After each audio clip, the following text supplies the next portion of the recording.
Prank அப்படிங்கிறது ஒருத்தரோட மனசை ஆழமாக காயப்படுத்தாமல் தங்களை தாங்களே வற்புறுத்திக்கிட்டு தங்களை தாங்களே காயப்படுத்திக்கிட்டு செய்யக்கூடிய ஒரு விஷயம்.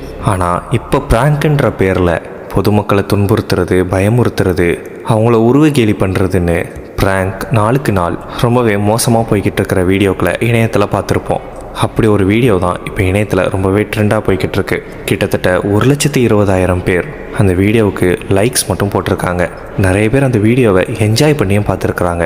என்னதான் இது விளையாட்டாக பண்ணியிருந்தாலும் கூட அந்த வீடியோ ரொம்பவே ஒரு தப்பான விஷயந்தான். இன்டர்நெட்டில் ஸ்ப்ரெட் ஆகிட்டு இருக்கிற அந்த வீடியோவில் ஒரு பாட்டி ஒருத்தவங்க நடந்து வந்துக்கிட்டு இருக்கும்போது இளைஞர் ஒருத்தர் பொம்மை பாம்பை தூக்கி அந்த பாட்டி கால் கிட்ட போட்டுட்டு ஐயோ ஐயோன்னு கத்துறான். பாட்டியும் அந்த பாம்பு வெறும் பொம்மை தான் அப்படிங்கிறது தெரிஞ்சுக்கிட்டு அந்த பாட்டி கொடுத்த ரியாக்ஷன் தான் இது. அதற்கு அடுத்தபடியாக மறுபடியும் அந்த பாட்டியை அந்த இளைஞர்கள் கிண்டல் பண்ண பாட்டி கோவத்தில் ஆபாசமான ஒரு வார்த்தையும் பயன்படுத்துகிறாங்க. அதற்கு அடுத்தபடியாக கொஞ்சமாச்சும் அறிவு இருக்கா? அறிவு இருக்கிறவங்க யாராச்சும் இப்படி பயமுறுத்துவாங்களா? என்னதான் பசங்களோ நீங்கள் அப்படின்னு சொல்லிட்டு போகிறாங்க.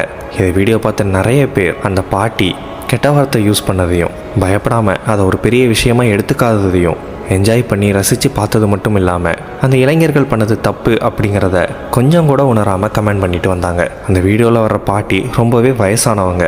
விளையாட்டாக பண்ணுறன்ற பேரில் பயமுறுத்தும் போது அதிர்ச்சியில் ஏதாவது அசம்பாவிதம் நடந்திருந்தால் என்ன ஆகியிருக்கும்? பாட்டி கூட விளையாடுறது, அவங்கள கிண்டல் பண்ணுறது, அவங்கள சந்தோஷப்படுத்துறது, இது எல்லாமே ஓகே தான். ஆனால் இப்படிலாம் பயமுறுத்துறதுங்கிறதெல்லாம் எந்த லிஸ்ட்டில் வரும்? எல்லாத்துக்கும் ஒரு லிமிட் இருக்கும்ல.